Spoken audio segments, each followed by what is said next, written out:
Ang pilyang magpinsan. Memorize na siguro ng madaming Christians ang John 3:16. For God so loved the world that He gave His only Son, that whoever believes in Him shall not perish, but shall have eternal life. Today, bigyang tuon naman natin ang kasunod na verse, John 3:17. Isinugo ng Diyos ang kanyang anak, hindi upang hatulang maparusahan ang mga tao, kundi upang iligtas ang mga ito sa pamamagitan niya. Sa dami ng pwede nilang paglaruan, napagdiskitahan ng pilyang magpinsan, napakialaman ang mamahaling wine decanter ng kanilang tito. Wine decanter. Aba, sa tunog pa lang ay sosyali na, di ba? In simple terms, lalagyan ito ng alak. Paano ba ito gamitin? Tanong ng isa. Baka kailangan nating itong ikutin, sagot naman ng pangalawa. Habang abala sa kanilang pag-eeksperimento ay bigla nilang narinig na padating na ang kanilang istriktong tito. Hala, sa kanilang pagmamadali, nabasag tuloy ang mamahaling lalagyan.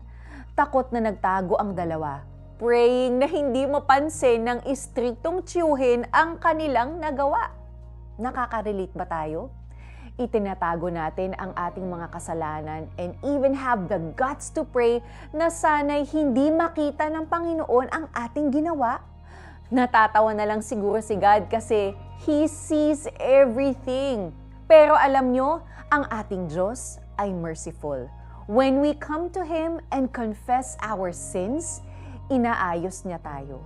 In fact, He took the punishment for all our sins. Sabi nga sa John 3:17, isinugo ng Diyos ang kanyang anak, hindi upang hatulang maparusahan ng mga tao, kundi upang iligtas ang mga ito sa pamamagitan niya. He is not a strict tito who punishes us for our disobedience. The bad things that result from our disobedience is a matter of consequence, hindi dahil pinarurusahan niya tayo. Halimbawa, kung hindi tayo sumunod sa utos niyang alagaan ng ating katawan, ay malamang na magkakasakit tayo.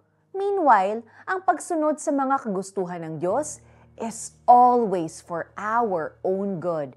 And when there comes a time na maging pilyo o pilya tayo, and it will happen dahil tao lang naman tayo, the best thing to do is come before Him, say sorry, and accept His forgiveness and mercy.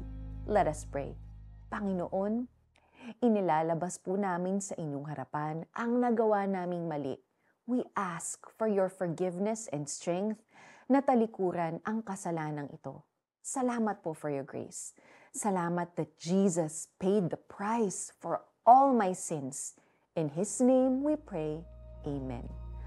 Kung meron tayong pagkakasala laban sa iba, panahon na para humingi ng tawad at i-correct ang pagkakamali.